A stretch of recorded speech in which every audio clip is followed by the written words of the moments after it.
Hi there, this is part 2 of my SIBO video, and what I want to do, and it's not necessarily specific to SIBO, this is specific to all guts. So everybody has a gut, it's specific to everyone's gut.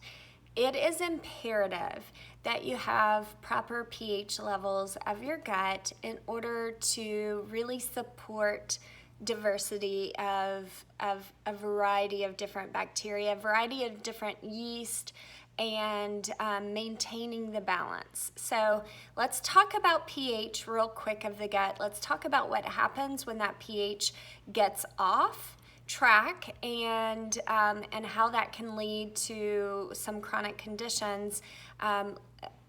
Leaky gut, which can then fuel other inflammatory chronic conditions such as autoimmune conditions, cardiac disease, and different things like that. So when talking about the pH, our good bacteria, they thrive at a specific pH within the gut. Now, yeast will thrive at a different pH level. So what happens is when we get some type of dysbiosis, whether it's a bad bacteria overgrowth of the gut or whether it's a yeast overgrowth of the gut, then what those bacteria or the fungi do is that they actually alter the pH level of the gut. And now all of a sudden, even if you are buying high quality supplements, health grade supplements, rotating through the probiotics, which is what I did for years, and still ended up with no good bacteria in my gut. And the reason this was the case is that the pH of my gut was off. So even though, the probiotics, let's say that it was able to actually make it to the gut and repopulate, even when the bacteria then became exposed, the pH level then killed off the bacteria, and the other dysbiotic bacteria was able to thrive. Okay, and what happens in this situation is it creates a low level, either systemic yeast or bacterial infection, which can then drive, if you have, inefficient genes or overactive inflammatory genetics, then let's say specifically the interleukin cascades, TNF alpha, maybe they're hyperactive or hyper responsive. And so now all of a sudden you're creating, your immune system can see that there's this low level infection floating around, and it just keeps the immune system at a slightly higher state.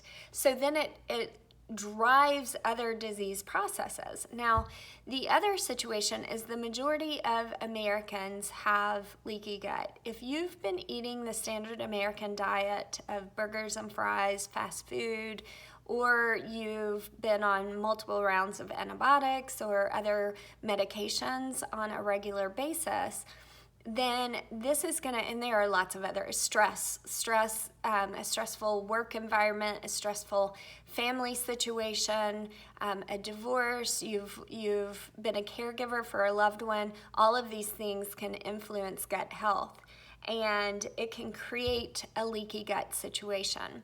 So this is, when I talk about leaky gut, what I'm meaning is that our mucosal cells, and first of all, I want to say that the gut is permeable. It has zonulin proteins in between the mucosal cells that kind of act like a gate situation where they'll relax enough to allow specific micronutrients to flow through those mucosal cells that the body then needs to utilize. However, what can happen in a leaky gut situation is that those zonulin links then become loose and they stay loose. So now you have an intestinal permeability issue, and things that are not supposed to seep into the body and the bloodstream are now able to. So think of our GI tract as much like our skin. Its job is to provide a protective barrier where we keep things from moving into the body that shouldn't be there. So if you have this altered pH state in the gut, and now all of a sudden you have an abundant amount of yeast overgrowth or a dysbiotic bacteria, or you're eating a diet that's high in inflammatory foods, and these food particles or the bacteria or the yeast can then slip between these mucosal cells into the body. So you create this low-grade systemic infection that can occur. And again, the whole time it's just keeping the immune system at a slightly higher state. So perhaps you don't have a full-blown disease process that's taken over yet, like rheumatoid arthritis or lupus. It hasn't become full-blown, but you still feel it. So for instance, how would you feel that? Brain fog, achy joints, but all over the body. Another biggie is that your muscles stay stiff and sore all the time, and it's throughout the body. It's not like a specific pattern or due to an injury.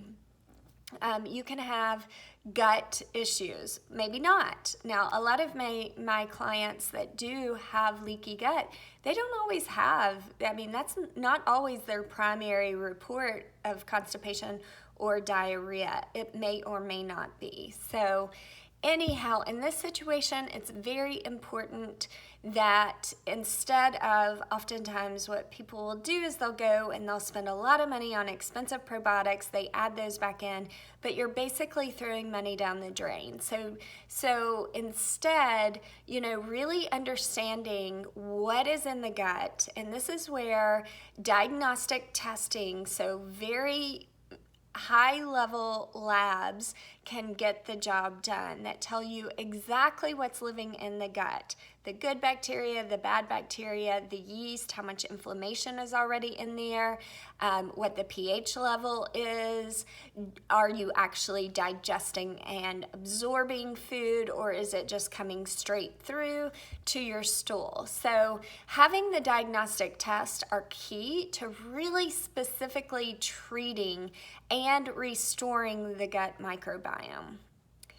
I hope everybody has a lovely day, and much love to you all.